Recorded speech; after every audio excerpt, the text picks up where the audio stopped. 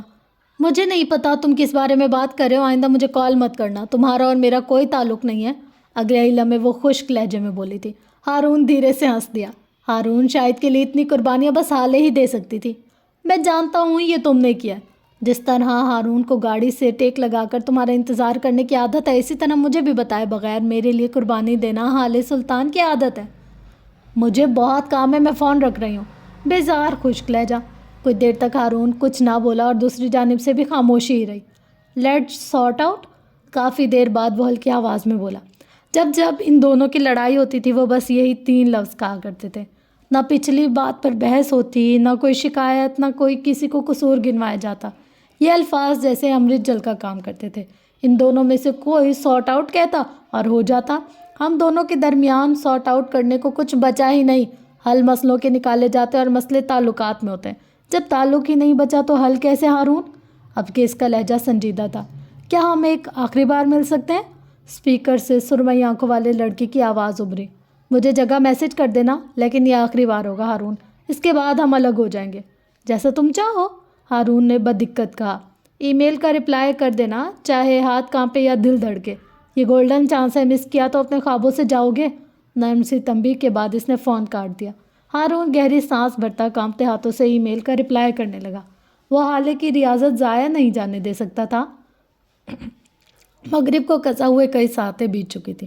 عمر دوپہر کا گیا، ابھی تک واپس نہیں آیا تھا۔ حالے لاؤنج میں بیٹھی لیپ ٹاپ گود میں رکھے پڑھ رہی تھی۔ یہ وہ وقت نہیں تھا جب وہ سپلیاں لے کر آتی اور اس کا باپ اسے چھپا لیتا۔ جب باپ مر جاتا ہے تو خاندان کے گونگے بھی آپ پر بولنے لگتے ہیں۔ اندھی دنیا کو آپ کے اندیکھے اعمال نظر آنے لگ جاتے ہیں۔ جب باپ آپ کے حق میں بولنے کے لیے نہیں ہوتا تو ساری دنیا آپ کے خلاف بولنے لگتی ہے۔ اسے دنیا کو موقع نہیں دینا تھا۔ معراج کے جانے کے بعد اسے اندازہ ہوا تھا کہ اس نے کیا کھویا ہے۔ کبھی کبھی وہ ساری رات ان کو یاد کرتے روتی تھی اور کبھی کبھی ساری رات خشک آنکھوں سے ان کو یاد کرتی تھی۔ وہ یاد آتے تھے اور بہت شدت سے یاد آتے تھے۔ اسکرین کو دیکھتے دیکھتے اس کی آنکھیں دکھنے لگی تھی اور اس نے ہاتھ بڑھا کر لیپ ٹاپ بند کر دیا۔ اپنا موبائل اٹھا کر دیکھا، کئی دوستوں کے میسج تھے۔ ڈنر سوگ کی تفصیلات سب کو جاننی تھی، لیکن اس بار نہیں۔ وہ اس بار امیروں والے چونچلے برداشت نہیں کر سکتی تھی۔ بات سنو، دفتن اس نے شانوں کو آواز دی۔ وہ جو کپڑوں کی ٹوکری لے کر جا رہی تھی رک گئی۔ کیا اس گھر میں کبھی سبزیوں کے علاوہ کچھ نہیں بنتا؟ مٹن، بیف، چکن، کچھ بھی؟ بی بی، اس گھر میں گوشت صرف تب بنتا ہے جب عمر صاحب باہر سے بنوا کر لائے، پھر وہ پکاتے بھی خود ہیں۔ کسی کی مجال جو اس گھر میں ان کی مرضی کے بغیر کچھ لے آئے، اور وہ بھی گوشت؟ صاحب قیامت مچا دیں گے، وہ کانوں کو ہاتھ لگاتے ہوئے کہہ رہی تھی۔ حالے کو یہ اس کا بہانہ ہی لگا تھا۔ اس نے بیگ سے کچھ رقم نکالی۔ جاؤ بخش سے کہو چکن لے آئے، پھر تم کچھ اچھا سا تیار کر دینا، اوکے؟ وہ نپے تولے انداز میں کہہ رہی تھی۔ شانوں نے افسوس سے سر ہلایا۔ لیکن بی بی مجھ سے تو گوشت گلتا ہی نہیں۔ عمر صاحب کہتے ہیں میرے بنائے گوشت سے ذائقہ آئے نہ آئے، ایک دن وہ کچا گوشت کھاتے کھاتے آدم خور ضرور بن جائیں گے۔ حالے نے تکان سے اس کو دیکھا۔ تم یہاں کرتی کیا ہو؟ کافی تم سے نہیں بنتی، پراٹھے تمہیں بنانے نہیں آتے، گوشت تم سے گلتا نہیں ہے، پھر تم یہاں کرنے کیا آتی ہو؟ آج بتا ہی دو۔ اس کے لہجے میں سختی نہیں تھی نہ طنز، وہ بس متوازن لہجے میں پوچھ رہی تھی۔ شانوں کی بات سے کھل گئی۔ میں نفیس ہوں، گھر کا کونا کونا ایسے صاف کرتی ہوں جیسے کبھی یہاں گند آیا ہی نہ ہو، وہ بڑے فخر سے بتا رہی تھی۔ اور سبزیاں بنانا تو کوئی مجھ سے سیکھے، عمر صاحب نے تو مجھے صفائی اور سبزیوں کے لیے رکھا ہوا ہے۔ گوشت تو گھر میں تب بنتا ہے جب عمر صاحب بناتے ہیں۔ اچھا چھوڑو یہ سب، تم بخش سے کہو کہ چکن لے آؤ اور بنا دے۔ اس کو آتا ہے کھانا بنانا؟ میں تھوڑی دیر کے لیے سونے جا رہی ہوں، کھانا بن جائے تو اٹھا دینا۔ وہ بولتے ہوئے اٹھ کر اندر چلی گئی۔ تقریباً 2 گھنٹے بعد شانو اسے اٹھا کر باہر لے آئی۔ کھانا تیار تھا، ملائی بوٹی، تازہ نان اور یخنی پلاؤ۔ حالے کی بھوک چمک اٹھی۔ اچھا کھانا اس کی کمزوری تھا۔ وہ میز کے گرد رکھی کرسی پر بیٹھ گئی۔ ڈھکن اٹھا، سارے میں کھانے کی خوشبو پھیل گئی۔ اس نے اپنے پلیٹ میں تھوڑا سا سالن ڈالا، نوالا بنایا، ابھی منہ تک لے جاتی جب وہ عمر کی آواز پر رک گئی۔ گھر میں میٹ بنانے کی جرات کس نے کی؟ وہ ڈائننگ ٹیبل کے قریب عقب میں کھڑا بے یقینی سے کہہ رہا تھا، پھر فوراً حالے کے قریب آیا۔ یہ کس نے بنایا؟ آپ اس کو کیسے کھا سکتی ہیں؟ پلیز اس کو مت کھائیں، وہ بے یقینی، شوق اور آخر میں منت سے کہہ رہا تھا۔ ایسا بھی کیا ہے، میں کیوں نہیں کھا سکتی؟ سب سے پہلے تو مجھے یہ بتائیں یہ کھانا بنایا کس نے اور میٹ آیا کہاں سے؟ وہ اب تک سخت بے یقین تھا۔